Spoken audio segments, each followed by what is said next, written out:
Hace unos días se dio a conocer un caso aterrador que ha sido denominado en distintos medios como la Escuela del Terror o el Rancho de Teuchitlán.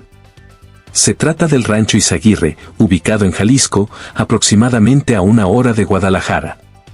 Gracias al trabajo de madres buscadoras y del colectivo Guerreros Buscadores, se logró descubrir una realidad estremecedora. ¿Qué se sabe sobre este rancho? De acuerdo con Infobae, desde 2015 las autoridades ya tenían conocimiento de que ciertos ranchos cercanos al municipio de Teuchitlán eran utilizados para la desaparición de personas.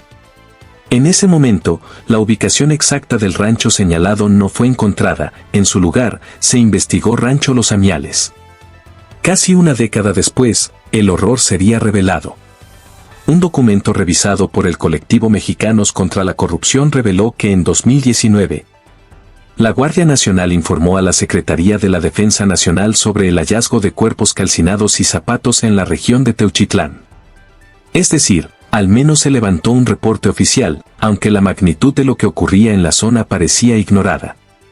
El 21 de marzo de 2020, un comisario de Teuchitlán informó a la Guardia Nacional que un grupo criminal había intentado sobornar a las autoridades para que los dejaran investigar. Sin embargo, la verdadera intención de estos individuos no parecía ser la de esclarecer nada, sino borrar cualquier rastro de sus crímenes. No fue sino hasta septiembre de 2024 que la justicia comenzó a tomar acción. La Guardia Nacional aseguró el inmueble, detuvo a 10 personas y decomisó varias armas. Finalmente, el 5 de marzo de 2025, los colectivos que realizaron la investigación encontraron evidencias escalofriantes, generando una gran conmoción en Internet. Los hallazgos. En el lugar fueron encontrados más de 200 pares de zapatos, libretas, libros, llaveros, fotografías, medicamentos, una lista con nombres y apodos de personas posiblemente privadas de su libertad. E incluso una carta de despedida. Un dato particularmente perturbador ha sido objeto de controversia. Mientras los colectivos aseguran haber encontrado hornos crematorios, la Fiscalía no los reconoce en su informe oficial. No obstante, sí admiten la existencia de cuartos, baños, cocinas, bodegas y un área de acondicionamiento físico y adiestramiento táctico. La credibilidad de la Fiscalía se encuentra en entredicho, ya que el descubrimiento no fue resultado de sus investigaciones, sino de la labor de los colectivos.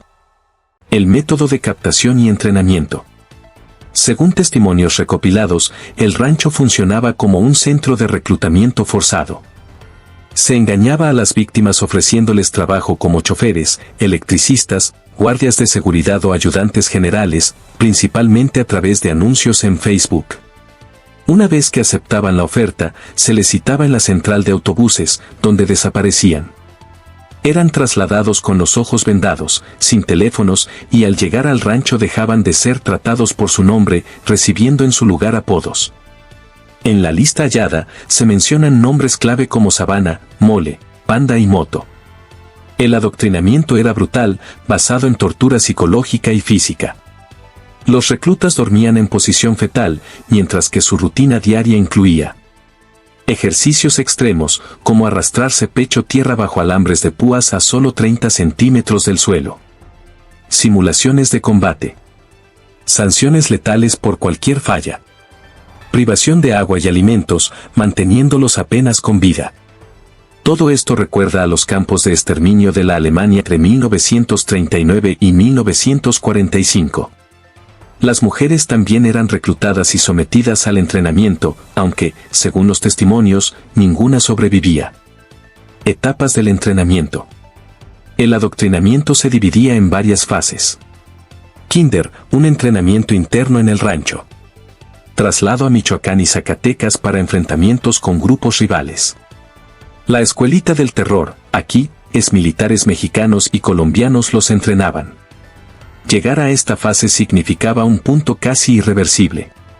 Los obligaban a asesinar a sus propios compañeros, y cuando los entrenadores llegaban en estado de ebriedad, comenzaban a torturar indiscriminadamente.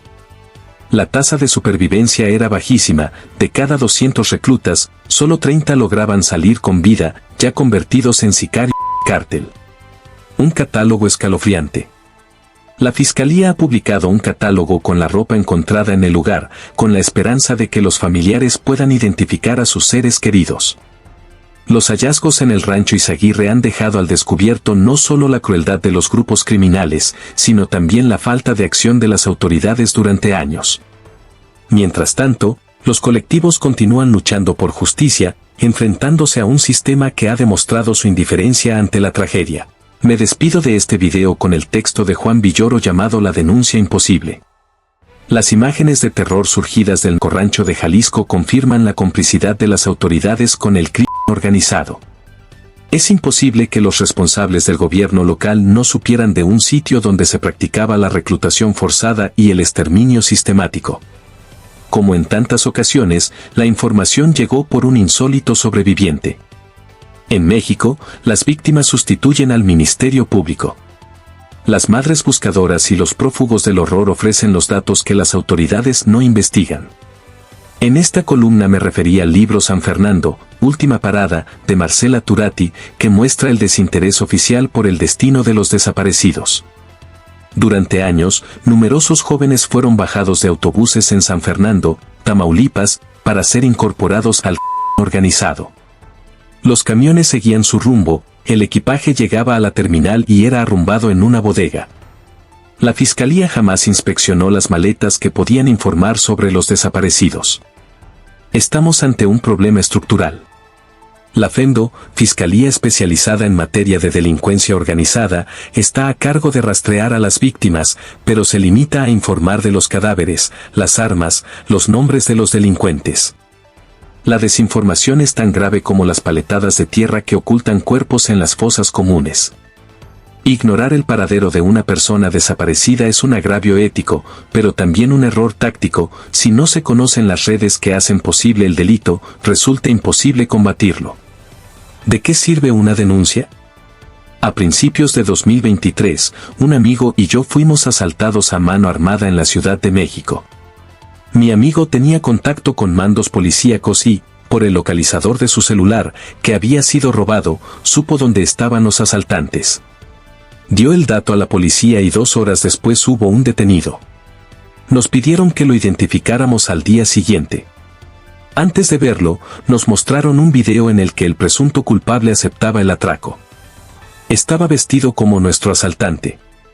Cuando lo vimos en la cámara de Gesell, no lo comparamos con la persona que atisbamos de reojo en la noche mientras nos apuntaba con una pistola en la sien, sino con el muchacho que había declarado en el video.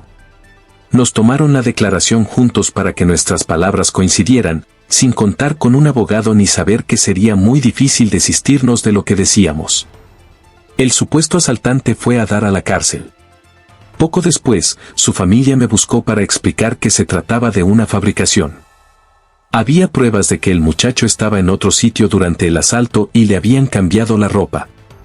Fue detenido como chivo expiatorio para mejorar la estadística de la policía capitalina.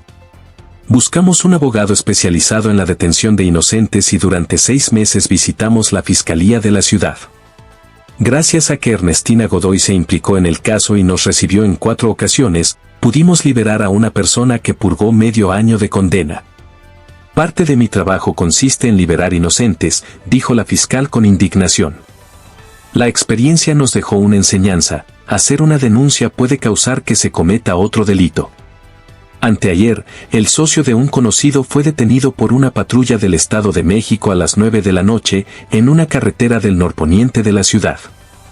Poco después, una camioneta de la Guardia Nacional se sumó a la investigación. Hubo una comunicación por radio con un mando superior que pedía una ejecución inmediata, luego vino una señal de perdón a cambio de que el detenido transfiriera todo su dinero a una cuenta. Después de 1 hora de calvario, los asaltantes uniformados se quedaron con el celular que contenía la información personal de la víctima. Conocemos a tu familia, le dijeron, para impedir la denuncia que de por sí parecía inútil. En México, el silencio es un recurso criminal y un recurso de supervivencia. Quien lea estas líneas seguramente dispondrá de una historia parecida, que no pudo ser dicha. En un poema, Seamus Heaney habla de su encuentro con un periodista inglés que le pregunta sobre la dramática situación de Irlanda. El poeta describe la conspiración de silencio que domina su país. Digas lo que digas, no digas nada, escribe, y agrega, las señales de humo son estridentes comparadas con nosotros.